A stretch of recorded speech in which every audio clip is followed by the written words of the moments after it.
오늘 말씀의 제목은 죄인과 의인입니다. 지난 부흥사경에 여러분 은혜 많이 받으셨죠? 열흘이 벌써 지났어요. 제가 얘기를 좀 하고 싶었는데 원로 목사님이 지난주에 또 특별히 은혜로 말씀을 주셔서 제가 오늘은 지난 부흥사경의 얘기를 좀 하고 싶어요. 특별히 박한수 목사님이 첫날 제가 신방단에 보니까 첫날 당신은 진짜입니까? 이 말씀에 아주 찔림을 많이 받았어요.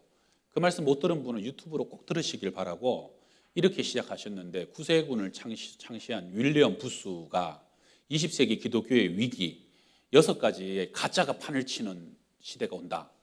첫 번째는 예수 없는 기독교, 성령 없는 종교, 회개 없는 용서, 하나님 없는 정치, 지옥 없는 천국, 마지막에는 거듭남 없는 구원.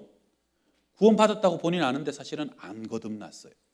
그러면서 뭔 얘기를 하셨냐면 미국의 한 이민교회 목사님이 맥이 빠져서 한국을 왔는데 그분의 얘기가 이래요. 당신 교회에 너무너무 신앙생활 잘하는 것처럼 보이는 장로님이 한 분 계셨는데 그 장로님이 사업도 아주 크게 하셔가지고 얼마나 잘 섬기고 베풀고 나누고 그래가지고 뭐 목사님이고 교회에 일이 있으면 제일 먼저 앞장서가지고 헌신하고 그래서 성도들이 다 좋아해요. 그래서 이제 장로님까지 되셨는데 이분이 인생은 모른다고 어느 날 말기암이 덜컥 걸려버렸네요. 그 병원에 입원을 하신 거예요. 뭐 실제로 있었던 일이에요. 근데 이분이 사람들이 좋아하니까 병원 문병을 가잖아요. 갔다 오는 사람마다 다 시험이 들어요. 왜? 장로님이 어떻게 하나님이 나한테 이러실 수 있느냐? 처음에는 사실 그럴 수 있죠. 본인도 놀래니까. 근데 며칠이 가고 몇 주가 가는데도 그냥 신방을 가도 일어나지도 않고 찬송을 불러도 눈도 안 뜨고 입도 안 벌리고 그냥 세상 다 끝난 사람처럼 낙심해서 있는 거예요. 목사님이 기도하다가 나중에는 작정을 하고 병원 찾아가셨어요. 장로님 좀 일어나 보세요. 장로님 저랑 얘기 좀 합시다. 장로님 그냥 가만히 있어요. 장로님 진짜 예수님 믿어요? 장로님 천국 가는 거 확신해요? 장로님 안에 예수님이 있기나 있으신 거예요? 장로님이 벌떡 일어나더니 예수가 뭐고 다 필요 없다고. 그러고 돌아 누웠는데 그러고 돌아 누워서는 그냥 돌아가 버리셨어요. 사실은 가짜였던 거죠. 그 안에 예수가 없었어요. 사실상 예수로 거듭난 적이 없었기 때문에 내 안에 온전히 예수를 모셔드린 적이 없었기 때문에 그런 것 같았지만 결국은 구원에 이룰 수는 없었다는 것이죠. 그러면서 목사님 하신 얘기가 장로님들 그렇게 얘기해서 죄송하지만 장로가 그 정도라면 한국교회 수많은 성도들 중에 정말로 구원받고 정말로 천국 갈 사람이 몇 프로나 될 것인가 우리가 심각하게 생각해 봐야 된다는 거죠. 오늘 말씀도 그 주제와 이어지는 말씀입니다. 본문에 두 사람이 등장해요. 아주 모범적인 종교 지도자, 누구나 다 존경하는 그 당시의 바리새인, 우리가 지금 생각하는 바리새인과 다른 이미지입니다. 그때는. 그리고 세리, 매국노, 이 사가는 취급받지 못하는 죄인의 대명사죠.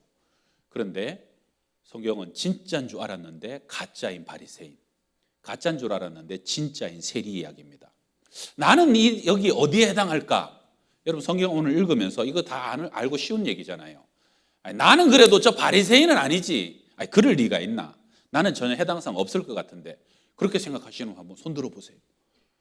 봐요. 지금도 저만 든 거예요.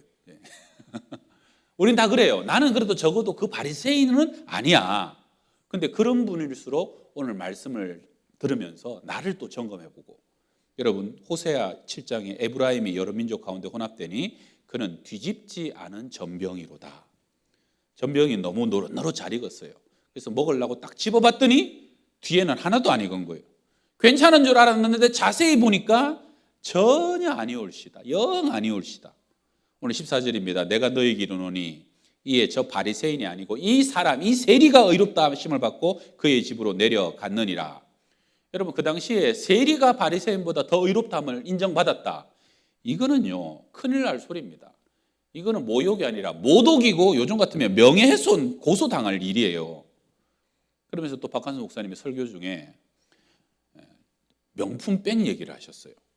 남편이 아주 명품이라고 비싼 걸 사다 줘가지고 몇 년을 아주 그냥 기분 좋게 그냥 자랑하면서 들고 다녀가지고 나중에 헤어져서 명품백만 고치는 전문 가게에 갖다 줬더니 전문가가 딱 보니까 이게 뭐예요? 가짜인 거예요, 가짜. 근데 목사님이 그 수선집을 신방을 간 거죠. 그럼 사장님, 집사님, 그럼 그럴 때는 가짜라고 얘기해 줍니까? 못 해주죠. 안 해주죠. 그리고 몇 년간 진짜인 줄 알고 살았는데 그 다음에 평생 진짜인 줄 메고 다니면 어떠냐고. 차라리 영원히 모르면 그게 오히려 다행인 거 아니냐고. 그거 맞죠? 여러분, 명품백은 가짜를 진짜로 알고 다녀도 아무 상관이 없어요. 그냥 본인만 행복하면 돼요. 문제는 뭐냐? 나는 정말 구원받은 줄 알았는데 나중에 천국 가서 주님 앞에 섰더니 넌 누구냐? 내가 너를 도무지 알지 못한다라고. 저주를 받을 자에 떠나가라라고 우리가 심판받다면 그때는 어떡할 거냐는. 그게 정말 큰일 아니고 그러면 누가 책임지겠으며 그때는 너무 늦은 때라서 아무도 돌이킬 수 없는데 그런 일이 있어나면 안 된다는 거죠. 그래서 오늘 말씀 속에서 정말로 내가 가짜인데 진짜인 줄 알았는 사람은 제발 좀 깨닫고 거듭나는 은혜가 있길 바라고요. 말씀 속에서 역시 내가 구원받은 사람이다 하는 감격과 감사가 있으면 이제는 그 구원받은 것에 더 합당한 삶으로 살아낼 수 있기를 주의 이름으로 축복합니다. 첫 번째 따라 합시다. 바리새인의 기도. 예수님 당시에는 파당이 많았죠. 제일 높은 고위관직의 사두개인들, 그리고 광야에 은둔했던 에세네파, 칼 품고 다녔던 셀로 땅들, 그리고 헤롯 땅. 그 중에 바리새인이라고 하면 이 사람들은 이스라엘 중에 한 6천 명밖에 안 되는 제일 종교적으로 모범이 되고 많은 사람이 존중을 받던 사람이에요. 그 사람들의 시작은 그 시대로부터 500년 전에 유대 이스라엘이 바빌론에 망했잖아요. 포로로 끌려가지고 눈물로 강가에서 예배하면서 왜 우리가 이렇게 비참한 종살이를 하느냐. 말씀 떠나고 우상 숭배하고 하나님 떠나서 그런 것이다. 다시는 말씀 위배하지 말고 말씀 배반하지 말고 말씀대로만 살아가자. 그렇게 해서 우리는 세상과 구별된 자라. 그게 바리새인입니다. 구별되었다. 그래서 바리새인들이 그때 생겨가지고 먹는 것도 입는 것도 생활하는 것도 613가지 율법을 쪼개가지고 우리는 이 말씀대로 지키면서 살아간다. 그게 그들의 초심이었고 첫 마음이었습니다.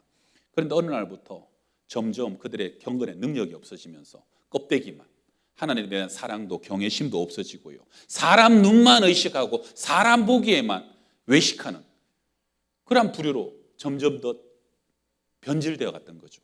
오늘 그들의 기도를 봐요. 11절 12절 같이 한번 읽어봐요. 바리새인은 서서 따로 기도하여 이르되 하나님이여 나는 다른 사람들 곧 토색 불의 간음을 하는 자들과 같이 아니하고 이 세리와도 같이 아니함을 감사하나이다. 나는 일에 2번씩 금식하고 또 소득의 11조를 드리나이다 하고 NASB 영어 성경의 번역에 보게 되면 praying this to himself라고 번역해놨어요. 자기 자신에게 기도했다라는 거예요. 성전에 가서 하나님 이름 부르고 하나님께 기도하는 것 같지만 실상은 자기를 향한 기도고 나만을 위한 기도를 지금 본인이 하나님 앞에 드리고 있는 거예요. 여러분, 기도의 타락은 하나님을 향하지 않고 나 자신을 향하고 나만을 위한 기도로 갈 때 기도는 점점 더 타락하고 있는 거예요. 그리고 오늘 그 기도의 특징이 뭐냐면 모든 주어가 나예요. 나. 원문에 보게 되면 나라는 주어가 5번 나옵니다. 나는 토색도 않고 나는 불의도 안 했고 나는 간음도 하지 않고 나는 일주일에 2번 금식하고 나는 소득의 11조를 드립니다. 대단한 거죠. 일주일에 2번, 1년에 100일 금식하는 거 대단한 거예요. 물도 안 마신다요. 그런데 문제는 모든 것의 중심과 주체가 나예요. 내가. 우리 어린애들 기르다 보면 애들이 어릴 적에 제일 많이 하는 말이 뭡니까? 항상 엄마한테 맨날 써. 엄마 내가 나 먼저 나. 이게 어린애들 모습 아니에요. 오늘 저 시골에 개구리들이 논에서 사는데 그중에 큰 개구리 한 마리가 하늘을 날고 싶었어요. 황새에게 가서 황새야 나 하늘을 날게 한 번만 도와줘라. 그래 어떻게? 내가 짝대기를 확 깨물 테니까 저 반대편 짝대기를 네가 물고 하늘을 날면 내가 날지 않겠느냐. 그래. 그래서 그걸 확 물고 황새가 하늘을 나니까 하늘로 올라가는 거예요. 옆에 있던 개구리가 모여들으면서 그걸 보면서 저거 봐라 대단하다. 하늘을 날다니 개구리가 누가 저런 생각을 했을까? 대단하다. 그러니까 이 개구리가 입은 못 열고 속으로 내가 그래갖고 그 논을 휙 돌고 더 넓은 연못을 날아다니까 연못에 개구리가 다 모여들어가고 꽹과리를 치면서 저거 봐라, 개구리들도 드디어 하늘을 날 수 있는 방법이 열렸다. 우리도 저렇게 하면 하늘을 날 수 있겠구나.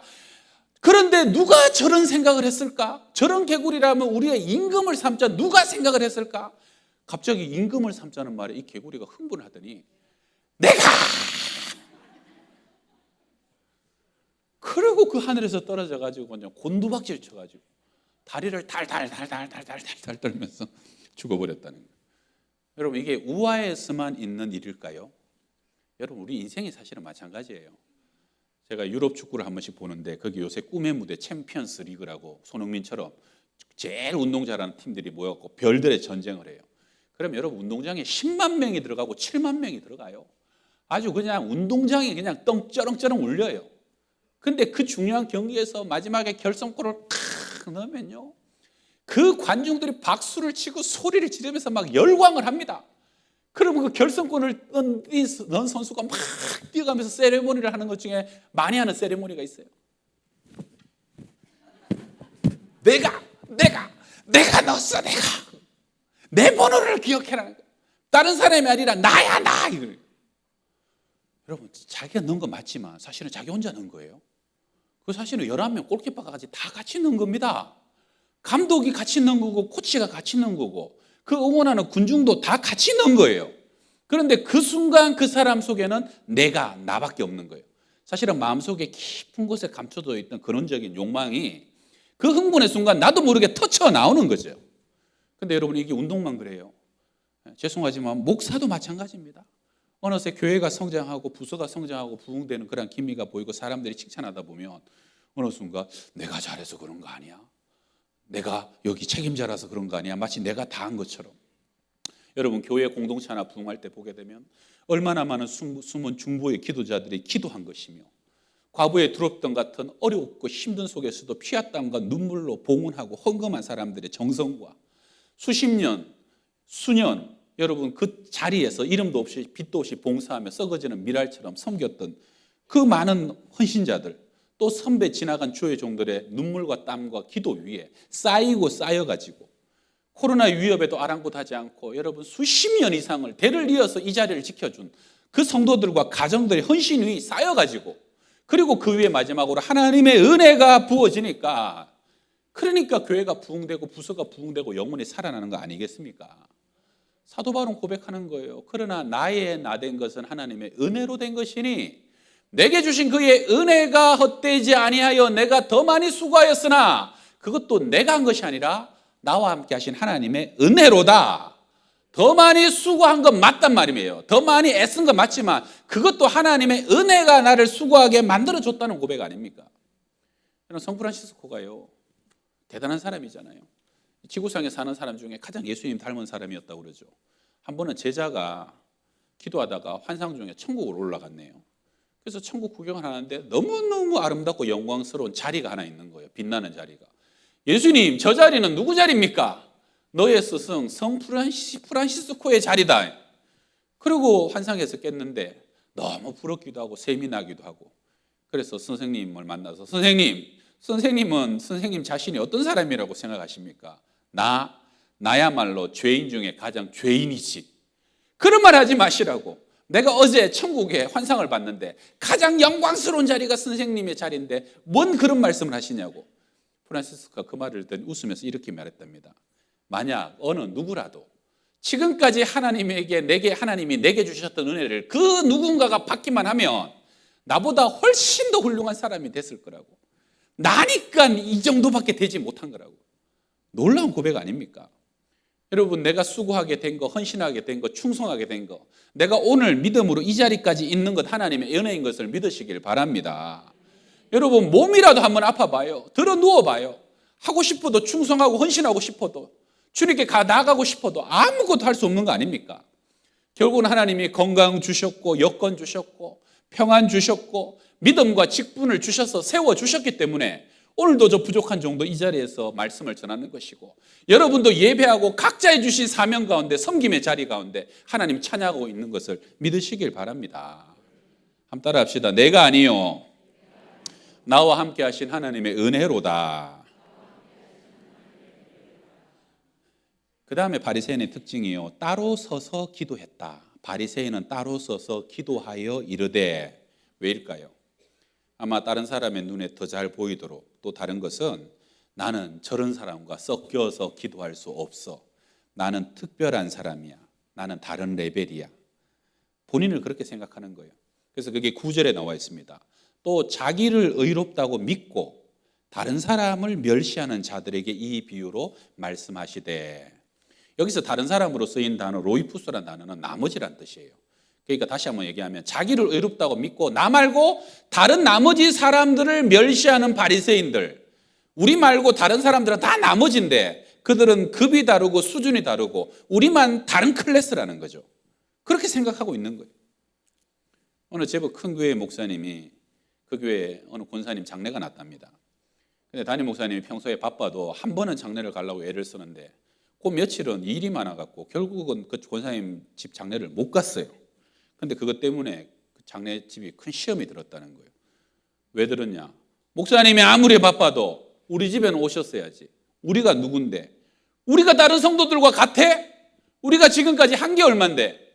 그러면서 교회를 옮기네 마네하고 난리가 난 거예요. 누구 잘못입니까?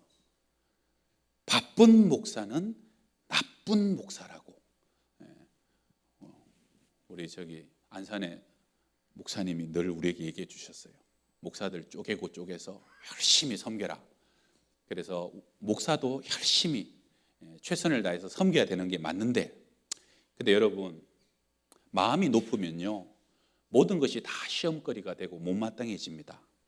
그 교만과 특권의식이 결국은 언젠가는 스스로를 시험에 들 수밖에 없도록 그 교만과 높은 마음이 자기 자신을 그렇게 몰아넣어 버린다는 거죠. 과거 여러분 100년 전에 백정과는 절대로 함께 예배드릴 수 없다던 그 양반들 태도 아닙니까? 우린 다르다고. 근본이 다르고 출생이 다르고 신분이 다른데 어떻게 백정과 함께 예배드릴 수 있냐고. 선교사님 칸 나눠주세요. 따로 예배드리게 해주세요. 선교사님들이 타협 안 했어요. 왜 그렇습니까? 그건 복음이 아니고 그건 주님의 뜻이 아닙니다. 하나님 앞에서는 백정이나 양반이나 왕족이나 노비나 동일한 자녀요 권속이요 차별이 없는 하나님의 한 백성이다. 여러분, 세상에는 자기가 죄인인 줄 아는 죄인과 내가 죄인인 줄 모르는 죄인, 두 종류의 죄인밖에 없는 게 성경의 가르침 아닙니까? 그리고 또 하나는 여러분, 기준이 중요한데요. 제가 우리 교회를 보면 코로나 이후에 주일 예배는 오늘도 비 오는데 많이 오셨잖아요. 주일 예배는 우리 교회가 코로나 이전 거의 이전만큼 회복이 다 됐어요. 그 사이에 사실 많이 돌아가시기도 하고 병 들어가고 못 오시는 분이 있음에도 불구하고 거의 코로나 이전만큼 우리 교회가 아이들이든 어른이든 장년이든 예배를 와요. 그런데 제가 보면 공예배, 주일 오후 예배랑 수요 예배 그리고 새벽 예배, 요거는 한 평균 30%, 좀 많을 때는 한 40% 회복이 안 돼요. 회복이. 옛날에는 그쪽에 예배들, 직분자들, 항전직들 많이 오셨는데 제가 고민을 해봤어요. 지금 코로나 잦아들고 한 반년은 넘었는데 왜 다른 공예배는 회복이 안 될까?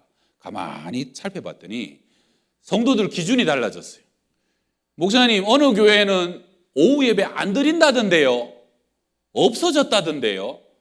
그러니까 이제는 오후 예배는 안 가도 되고 안 드려도 되는갑다 생각하는 기준이 달라지고, 또 코로나 이전보다 온라인으로만 예배 드리는 사람이 몇 배가 더 늘었잖아요. 온라인으로 예배 드리고도 예배 드렸다고 하는 시대에 주일날 한 번 가서 예배 드렸으면 충분하지 뭘 또 가야 되냐고. 그거는 옛날 얘기라고. 기준이 달라지고, 기준이 죄송하지만 기준이 변질되어 버린 겁니다. 여러분, 제가 여기 계신 분들 전부 다 수요일날 새벽에 다 오라고 하는 얘기는 아니에요. 그런 일은 창세 이후에 없었어요. 그런데 나는 가야 돼. 거기에 나는 그 기도 시간에 기도해야 되고, 나는 그 시간에 한 번 더 예배 드려야 되고 헌신해야 돼요. 내가 알잖아요. 내가. 그런 분들은 기준을 회복하시라는 거예요. 정말로 오고 싶은데도 못 오는 분들 많아요. 직장 때문에 못 오고, 여러분 밤이라서 못 오고, 시간이 어려워서 못 오는 분들은, 그런 분들은 온라인 예배 그런 분들 때문에 있는 거예요. 그러나 나도 모르게 기준이 느슨해져 갖고 못 오시는 분들은 기준을 다시 붙잡으시라는 겁니다. 과거에 돌아가신 옥하는 목사님의 명설교 중에 표준을 낮게 잡으면 망한다. 표준을 낮게 잡으면 망한다는 거예요. 어느 순간 신앙의 기준이 느슨해지고 낮아지면 어느 순간 가짜가 돼버린다는 거예요. 여러분 누구를 신앙의 기준으로 삼고 계십니까? 오늘 본문의 바리새인의 비교의 대상은 토색하는 자, 불의하고 간음하는 자네. 나는 저런 것들과 같이 하느니까 나는 괜찮고 이런 사람 아닙니까 이거예요.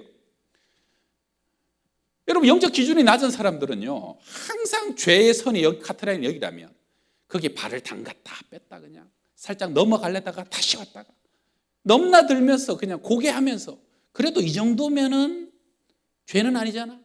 이 정도면 천국은 갈 수 있잖아. 여러분 언젠가는 큰 시험에 빠질 수 있다는 거예요. 박한수 목사님이 또 그런 얘기도 했죠. 형님 얘기를 했어요. 형님이 귀촌해 가지고 농사 처음 지으면서 과실수를 심으려고 시장에 가가지고 감나무 묘목을 많이 사갖고 심어갖고 3년을 열심히 길렀다는 거예요.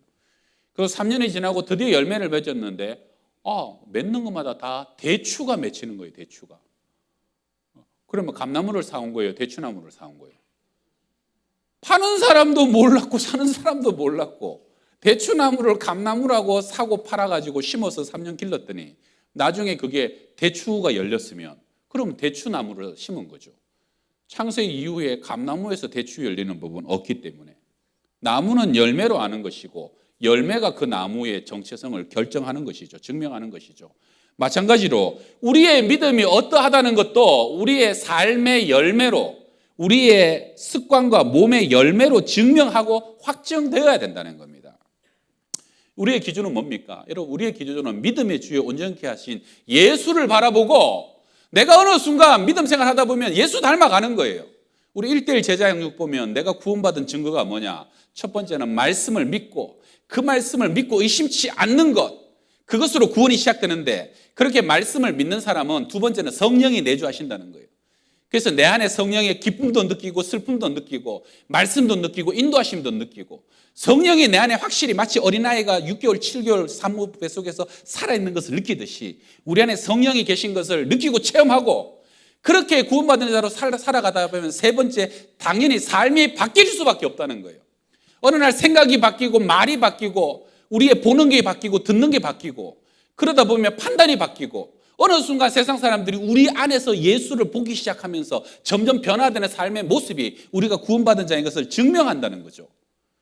그러다 보면 여러분 성령을 소멸할 수 없고 하나님의 말씀과 예언을 멸시할 수 없고 범사에 하려 좋은 것을 취하고 악은 모양이라도 버리려고 살아가지게 되는 것, 그것이 구원받은 자의 삶, 구원받은 자의 증거 아닙니까? 그런데 안타깝게도 아직도 세상이 너무 좋고 돈이 좋고 무늬만 교인이고 생각도 바람도 소원도 아주 평상시에 원하는 것도 전부 다 세상 쾌락 즐거움밖에 없고 오로지 내 유익, 내 만족, 내 안정감, 내 즐거움, 내 세상 자랑만을 위해서 살아가고 있다면 정말로 내가 구원받은 사람 맞는가? 내가 진짜 내 안에 성령 모신 사람 맞는가? 의심 한번 해보라는 거예요. 나중에 지옥 가서 후회하지 말고 의심 한번 해보라는 거예요. 여러분 항상 믿지 않는 사람들 곁에 살고 그렇게 자주 만나서 같이 일도 하고 때로는 만나고 시덥잖은 얘기 막 1시간, 2시간을 하는데도 한 번도 전도하려고 마음도 안 먹어보고 교회 오보라 보고 초청도 안 해봤으면 그 사람 진짜 천국과 지옥이 있는 거 믿기는 하는가? 내 자신을 좀 점검해보라는 거예요. 내가 진짜 천국과 지옥을 믿는데 이 친한 친구에게 교회 가자고 말 한마디 안 꺼내고 지금까지 몇십 년 동안 그럼 내가 진짜 천국, 지옥 믿기는 하는 사람이냐? 오늘 말씀이 좀 세죠? 센 분이 다녀가셨더니 그냥 저는 원래 부드러운 사람인데 제가 부흥회 때 저도 사실 은혜를 많이 받았어요. 그러면서 저도 부흥회 때 다짐도 많이 되더라고요. 그래서 제가 무슨 결심이 있었냐면 하나님 우리 교회 안에서 가짜들을 다 색출해 내겠습니다. 본인은 천국 갈 줄 알고 있는데 나중에 천국 갔더니 아니더라. 왜 그 집사님 안 계시지? 왜 그 권사님이 여기 안 계시지? 그 청년이 왜 없지? 나중에 제가 천국 가서 그런 생각도 해봤어요. 목사님이 그렇게 가르쳐 놓으니까 우리 아들이 못 왔지 않냐고. 목사님이 그렇게 아니하게 해놓으니까 내가 천국 못 가고 지금 이 불구덩이에서 고생하는 거 아니냐고. 제가 그런 원망을 들으면 여러분, 그 천국이 천국이겠습니까? 환장하지 않겠습니까, 여러분? 가짜를 양산해는 목사. 그래서 제가 여러분, 이 땅 위에서 여러분 부자는 못 만들어 드려도 천국에서의 VIP는 좀 만들어 드려야 되겠다. 어때? 좀 괜찮으시겠습니까? 괜찮으시겠어요? 그러려면 제가 목회를 좀 세게 해야 될 것 같아요. 지금까지 너무 부드럽게, 좀 세게, 제대로. 여러분, 저는 정말 마음에 어떤 마음이냐면, 우리 교회에서 10년, 20년, 적어도 우리 교회에서 유년기 다 지나고 중학교, 고등학교, 고등부까지 다니는 애들이 나중에 믿음 떠나고 교회 떠나고 신앙 떠나는 일은 정말 없어야 되겠다. 대한민국, 죄송하지만 대한민국 대부분 교회가요, 20살까지 애들 잘 교회 다니다가 엄마 다녀줄 만큼 다녀줬어. 그러고 태반 이상이 다 떠나가 버려요. 믿음 없어요. 못 잡아요, 머리가 커지면.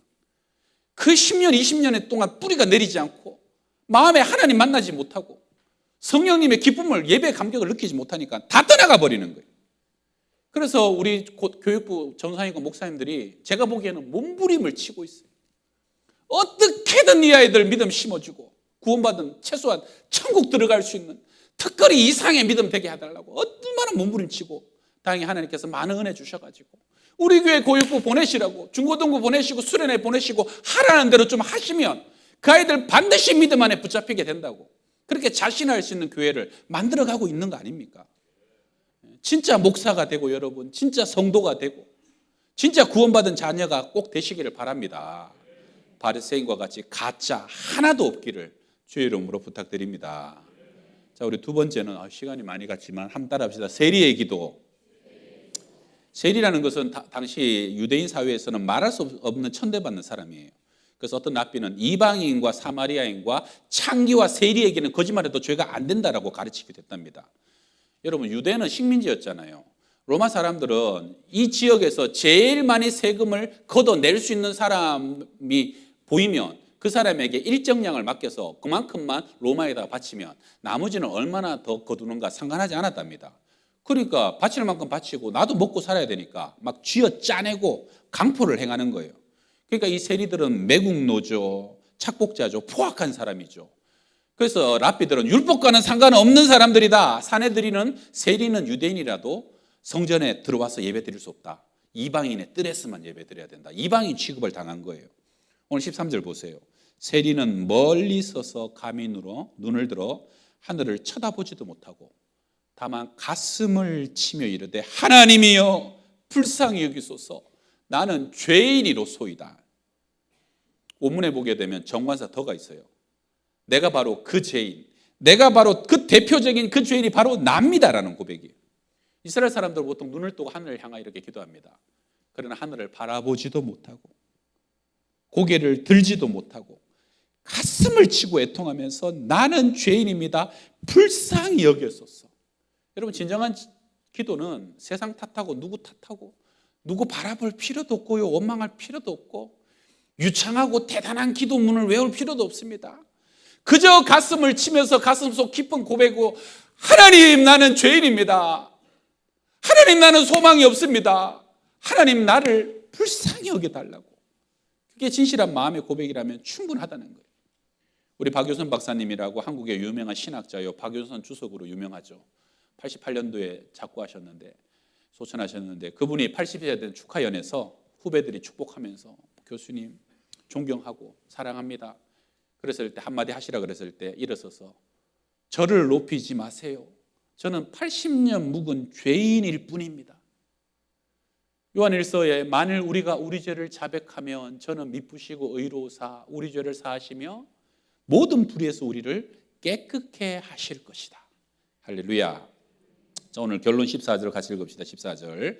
내가 너희에게 이르노니 이에 저 바리새인이 아니고 이 사람이 의롭다 하심을 받고 그의 집으로 내려갔느니라. 무릇 자기를 높이는 자는 낮아지고 자기를 낮추는 자는 높아지리라 하시리라. 오늘 마지막으로 이 자리에 오신 성도님들 중에 누구에게도 말할 수 없는 은밀한 죄, 비밀한 죄, 차마 입 밖에 꺼내기도 민망한 죄, 그리고 헝클어져서 도저히 나는 풀 수가 없고 나는 해결할 수가 없는 상황 때문에 소망이 없는 분들, 정말로 용서받기도 말하기도 너무 힘든 상황에 있는 분들, 오늘 소망이 여기 있습니다. 내가 세리인 줄 알고 가슴을 치고 하나님께 기도하는 거예요. 하나님, 나는 죄인입니다. 불쌍히 여겨 주시옵소서. 그 세리를 의롭다 하신 하나님이 오늘 긍휼을 베푸시면, 하나님이 나를 의롭다 하시며 그 의롭다함을 받고 돌아가면 그것으로 충분한 것을 믿으시길 바랍니다. 그래서 우리의 소망은 하나님의 은혜밖에 없고 하나님의 자비와 긍휼밖에 없는 겁니다. 다윗이 바세바와 간음하고 남편을 죽이고 수많은 죄를 범함으로 이후에 회개하면서 뭐라 그럽니까? 하나님의 구하시는 제사는 상한 심령이다. 하나님이여, 하나님이여, 상하고 통회하는 마음을 주님께서는 멸시치 아니하시니라. 사람을 죽이고 간음하고 온갖 죄를 다 범하고 난 뒤에 우리야 죽인이라고 10명의 병사도 또 죽였어요. 그러고 난 뒤에도 하나님의 구하시는 상한 심령으로만 나아가면 하나님은 그 심령을 멸시치 아니하고 박대하지 아니하시고 그 심령을 나아가는 자를 하나님은 받으신다는 거예요. 제가 지난 주간도 이제 장례를 치렀는데, 여러분 장례 치르다 보면 유족들이 제일 슬퍼하고 눈물을 많이 흘리는 때가, 첫 번째는 입관 때 이제 얼굴을 마지막으로 보니까, 두 번째는 화장 때 화구가 이렇게 열리고 관이 이렇게 들어가면 이제는 정말로 이별이구나, 이미 천국에 가셨지만 육신도 더 볼 수 없구나, 그때 막 오열하죠. 근데 떠나가시는 고인 입장에서도 이미 천국에 가셨지만 내 육신도 마지막으로 떠나가는 거예요. 누구도 갈 수 없는 그 사망의 구렁텅이와 터널을 혼자 지나가고 건너가고 심판대 앞에 서야 되는 순간 아닙니까? 그때 제가 위로 예배로, 입관과 화장 예배로 자주 부르는 찬송이 있어요. 아시는 분은 같이 한번 해봐요. 만세 반석 열리니 내가 들어갑니다. 창에 허리 상하여 물과 피를 흘린 것 내게 효염되어서 정결하게 하소서. 내가 공을 세우나 은혜 갚지 못하네. 쉼이 없이 힘쓰고 눈물 근심 많으나 구속 못할 죄인을 예수 홀로 속하네. 빈손 들고 앞에 가 십자가를 붙드네. 의가 없는 자라도 도와주심 바라고 생명샘에 나가니 나를 씻어주소서. 살아 생전 숨쉬고 죽어 세상 떠나서 거룩하신 주 앞에 그날 심판당할 때 만세 반석 열리니 내가 들어갑니다.